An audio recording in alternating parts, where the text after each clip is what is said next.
Hi, everybody. This is Bill Soroka, founder of NotaryCoach.com and the Sign and Thrive Notary Training Course and Community.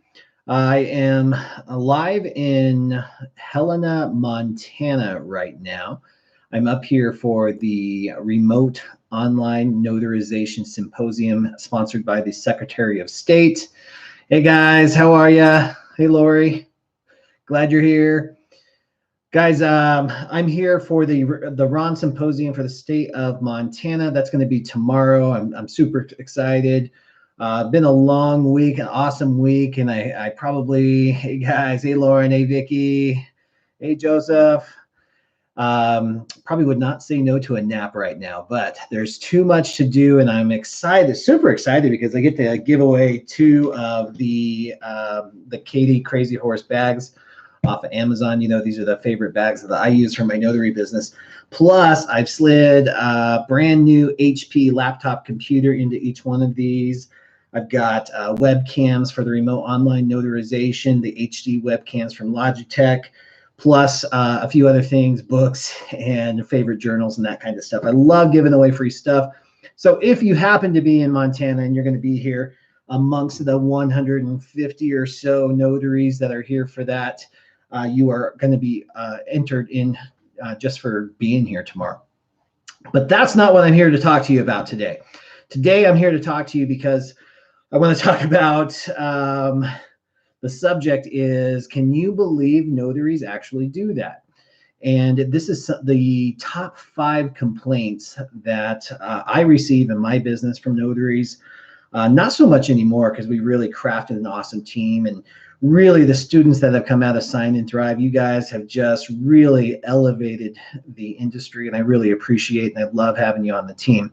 But still, you know, there's a lot of notaries who came before us, and a lot of the signing agencies or signing company owners I've talked to, escrow officers, attorneys that have hired us, financial planners that have hired us.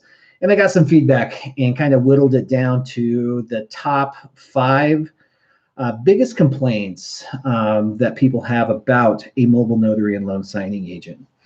And in fact, actually, let's call it 6, because I'm going to give you a bonus number 6 that I'm actually going to make number 1, because this is the huge one. You probably hear me talking about this all the time, is finding a notary that will actually answer their phone. With 4.5 million notaries in the country, you still can't find one when you need one sometimes. So one of the biggest complaints is, and you'll hear this from customers all the time, and if you're watching this live, or if you're part of Sign and Thrive, or just even on the YouTube community, you can probably relate, because you'll get people who are so grateful that you actually answered the phone, because they have been maybe in a desperate situation, and they're like, oh my gosh, you answered the phone. So that is one of the best ways that you can overcome these complaints, is just answering the phone and being a compassionate and professional person on this. If you can't, obviously we can't answer the phone all the time. We have personal lives. We have life outside of business hours. We have functions to perform in our business that don't always allow for answering the phone. So start getting your brain thinking about how you can answer even without answering. Think about automation. We have technology now that makes that possible, whether it's via text message, phone, voicemail, a voicemail message that just expresses that you are interested in doing business. Please leave me a message and I'll get right back to you, something along those lines. And something with some sort of action step, maybe even on your website, that just lets people know you are in business to serve and that you're interested in serving. All right, let's get into the top 5 though. Number 1 was they were late. So I hear this all the time in my loan signing business. You'll actually probably hear it all the time too. Not everybody has the same respect for time that we might. So some notaries show up late and they don't communicate about it. So how you overcome that is, if you are ever going to be late, and you will, that is the nature of this business. If you're going to be late, communicate. And as soon as you're going to be late, let them know. Even if I get a feeling 5 or 6 hours before my appointment that traffic's weird, or appointments are just running slow, then I will communicate that in advance. That helps people plan their day. If you wait until 5:58 p.m. to tell somebody you are going to be late for a 6 p.m. appointment and you're going to be 30 minutes late, they are going to be upset, and rightfully so. So try to give them as much notice as possible so they can feed their kids. Maybe they can run to the store real quick, get back, whatever it might be. Number two, they were not dressed professionally. In fact, a lot of the feedback I get is they were dressed slovenly, like they just rolled out of bed or rolled off the couch in sweatpants and a t-shirt and decided they were going to be a notary that day. You can overcome that by dressing for success. You know, we don't have to dress up in a tuxedo or anything. All you have to do is dress in some business professional, business casual, depending on your environment. Have some slacks and polo shirt if you're a guy. Have a nice dress or shorts or pantsuit, whatever it might be. Something that represents professionalism, because guess what? You are representing your business. And this can be for both general notary work or for loan signings. Number three, and this is a huge one, the notary didn't know what they were doing. And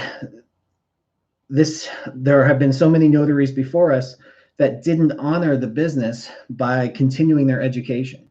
So how you overcome that is you get the training that you need, number one, stick with it. Forever be the student. You will never know everything there is to know about this business, so you should always be continuing your education and become the go-to expert in your state. You know, there's a lot of amazing notaries in individual states that share information and knowledge. And then there's some that don't, of course. We don't have to worry about them. Focus on the notaries that are sharing information and model them. Become equals with them. They will give you resources. Study those resources. Study the laws. Study the state code, the Secretary of State directives, all of that. And don't put too much pressure on yourself to know everything about everything right away.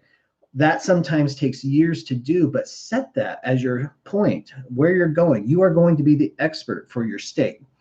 Number four, we weren't heard. They had complaints. They had issues. They had misunderstandings about the way things are going, and the notary rushed them, enticed them to sign. You know, we hear this a lot where the notary says, don't worry, you have a 3-day right to cancel. And you know, I always advocate that you should never, ever, ever, ever, ever use the right to cancel to entice somebody to sign. That's not our role or responsibility. So if you give the attention to the people and hear them, empathize, be a compassionate ear, even for just a couple minutes if they need a little bit of a vent, that can change the entire process. And whoever you're representing, whether it be an escrow company or whether it be yourself, you can be that compassionate ear that people need. And finally, number five is the notary did not return the documents in a timely fashion. This is a huge one that I run into a lot in loan signings, and that has been across the board in all 50 states. Actually, I worked for one signing company that refused to even do signings in one state because they couldn't find a notary that would place a priority on returning documents. This is important. This is an important part of our role. If documents need to be returned in a timely manner, if you're trying to batch everything like you only want to go to FedEx once or UPS once per day, if it makes sense, that would be fine. But if you're doing 7, 8, 9 o'clock signings and you're waiting until 9 p.m. to drop off some of those documents, there might be a lapse in customer service. So you want to apply some logic in there. And if you can, swing by, go a couple miles out of your way to drop the documents and make sure they hit the 10 a.m. pickup, whatever it might be. So you can go above and beyond for your clients so they're not calling you wondering where the documents are because you sat on them for 12 or 13 hours. Those are little extra things that you can do to help raise the bar for your business and for the industry as a whole. Guys, thank you so much. And if you're in Montana, I'm looking forward to meeting you tomorrow.